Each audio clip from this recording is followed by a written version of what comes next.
So last week, Trump directly to camera asked Republican lawmakers in Texas to find 5 congressional seats for him. And now Governor Abbott is hosting a special session to redistrict. So what is happening in Texas? You sometimes hear folks talk about members of Congress choosing their own voters, and they talk about that to try to incite the crowd because no one likes that idea at all. Well, that's exactly what's happening in Texas right now. Literally, Republican members of Congress from Texas are behind closed doors with maps of the 254 counties of the state, trying to redraw 5 current Democratic-held seats to become competitive for Republicans. So they're going to have to gerrymander, jigsaw puzzle the state, pack more Republican voters into these Democratic districts, and knock out 5 so that Trump can hold his majority in the House. He needs to do this because his policies, whether it's the big, beautiful bill and the transfer of wealth from working Americans to the wealthiest, cutting Medicaid, these sweeps of Americans off the streets without due process, illegally detaining and deporting people to countries they've never been to before. Turns out America doesn't like this stuff. And unless he changes the board, he's going to lose this election. He knows that. And that's why he said it clear as day, find me 5 new seats. So that's what we're up against. But Texas and by extension America, because this matters to all of us, because whatever happens in Texas is going to determine the outcome of the balance of power for the nation. There are ways in which we can fight back. And I just want to make sure people know that. I want to get into the ways we can fight back, but first I want to take a step back. So redistricting is a process that happens every 10 years in line with the census, but this is happening in an off 10-year period, which is where we get into the idea of gerrymandering. It's specifically so that the House Republicans can keep their majority. Can you explain a little bit more about what gerrymandering is and kind of the process and why it's used politically? Gerrymander, as I understand it, is the process by which members of Congress draw themselves into power or keep themselves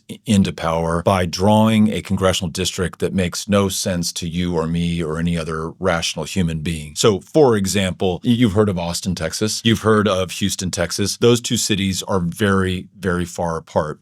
Texas is a huge state. There is one gerrymandered district already in the state of Texas, among many others, whose representative represents a part of Austin, Texas, and a part of Houston, Texas, and this narrow sliver in between. The residents of those 2 cities and those who live in the middle have nothing really in common. They don't constitute a district as you and I would think about it. There's another that does the same thing between El Paso and San Antonio. A district that would not be gerrymandered that you and I would understand would say, this part of West Houston. Everybody in West Houston has similar concerns and needs. They understand each other. That's a district that makes sense. So gerrymandering, which both parties, by the way, have done in the past, and it's human nature that when you're in power, you want to keep power, is a problem we've had since the very beginning of this country. What is new, you made this point earlier, is doing it in the middle of the decade when you don't have new census numbers and blatantly saying that you're doing it only for the purpose of consolidating political power for your own party. So that's what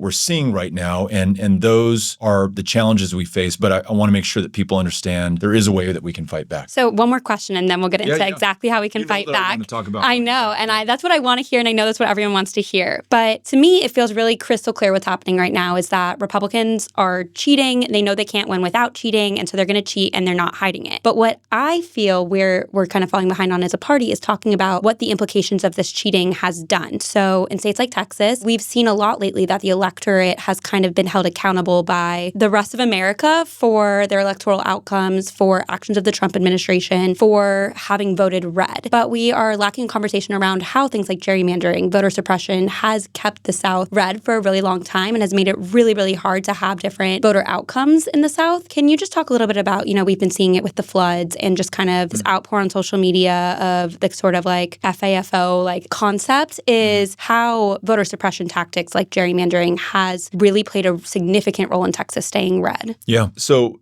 much of what people think about or know of Texas is actually deeply unpopular within Texas. So the total abortion ban that makes no exception for rape or incest or the life of the mother, most Texans don't like that. The fact that we lead the nation in school shootings and that now more than 3 years after those 19 children and 2 teachers were slaughtered in Uvalde, the state legislature has done nothing to make it any less likely that any other child or teacher meet that same fate. Not popular. We had a power grid failure in 2021. We're the energy capital of the world.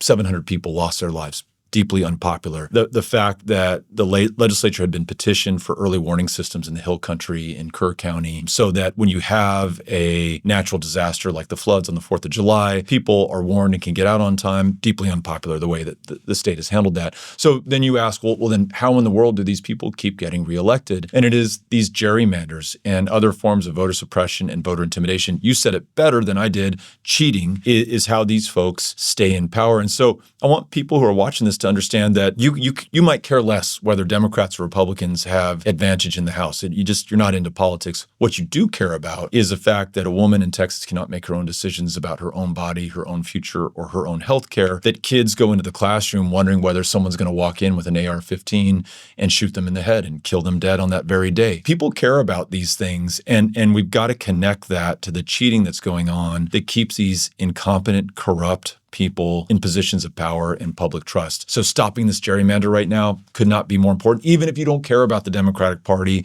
and all you want is for people to be treated fairly and with the dignity that they deserve as human beings and Americans. So to get to the part you really want to talk about, what can we do to stop the gerrymandering happening right now? Okay, this one is on all of us. And again, I want to make the case that if we fail to stop this, it's very possible that Trump maintains that majority in the House that he would otherwise lose. It means that if he wants to pursue that third term that he's told us that he is going to pursue or further consolidate power in this authoritarian grab, that he'll be successful in those things. So this one is on all of us. Three things. One, the Democratic state legislators can leave the state to break quorum. And that just means that there aren't going to be enough people there to actually redraw the maps. If they do that, it's a very expensive proposition. Each legislator will be fined $500 a day personally. They can't pay it out of their campaign funds. They'll also need room and board and perhaps the same for their families. I don't know what the bill for that would be, but it's going to be very, very expensive. It'll run into millions of dollars. All of us should pitch in once we know that they've done it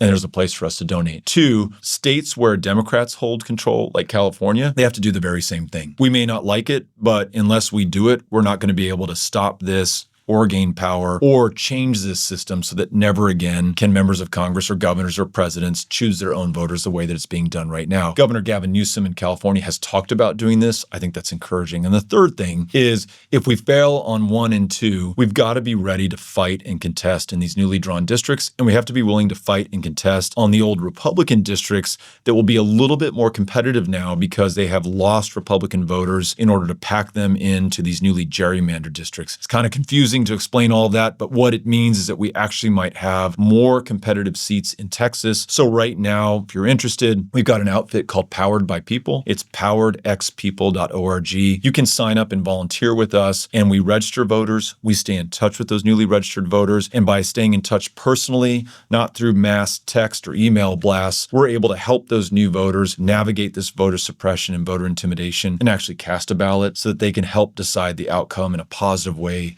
in these newly drawn districts. So those are the three things that we can do to fight back. Three really good things. And I've heard you talk about the third one where you've said that it could kind of backfire on Republicans, that it could dilute their voting power in those districts. Can you talk a little bit more? I know you explained it, but just like a little bit more about what that actually looks like and means. So the Republicans, and it's interesting, some of the Republican members of Congress were really hesitant to move forward with Trump's demand to redraw these districts because they know it will come at the expense of their competitiveness in their districts. And I think Trump's message to them is, suck it up, just campaign harder, you can win. Well, they're going to have to run on this deeply unpopular agenda that they're forever going to be tied to, the big, beautiful bill that we talked about earlier, the DHS, ICE sweeps, just the incompetence by which Trump and his administration are ruining this economy and dragging our democracy into something that is unrecognizable. That's going to be very hard to run on. Now, if you were in a 70% plus Republican district, maybe you don't have to worry about that. But if you're now in a 55% plus Republican district and 45% Democrat, you're now in contention. And if you've gotten soft and lazy because you've never had a Democratic contender before, and now you have to face a real one in November, who knows what's going to happen? In Trump's first midterm in 2018, you saw that there was a sea change across the country, including in Texas, where Colin Allred defeated Pete Sessions, Lizzie Panel Fletcher won a seat in Southeast Texas. You might see something like that again. But in order to be ready for that, we can't start doing the work in 2026. We've got to do this right now in July of 2025. That's registering, mobilizing, staying in touch with, and ultimately turning out these new voters who I think could very well prove to be the margin of victory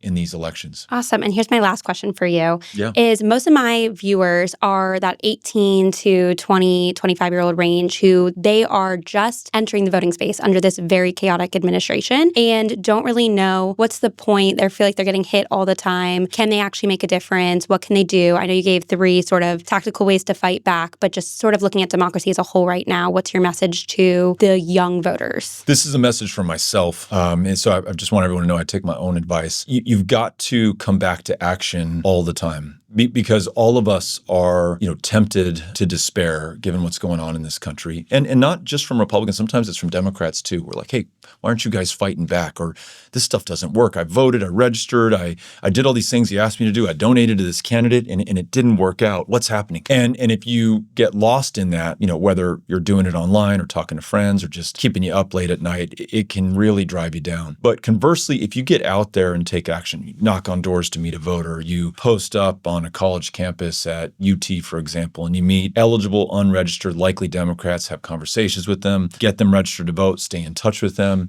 If you go to these protests or organized protests, if there isn't one for you to join, all this stuff not only is having an impact, and it's changing public sentiment and perception of the administration and increasing our odds of winning future elections. So that stuff is good in its own right, but it makes you feel so good. I can't tell you how many days I wake up and know that I'm going to be registering voters on a college campus. And to be honest with you, I kind of dread it. I'm like, oh, it's hot out there today. I'm not really feeling it. What if I don't register many people, or what if people don't like me? And, human stuff, right?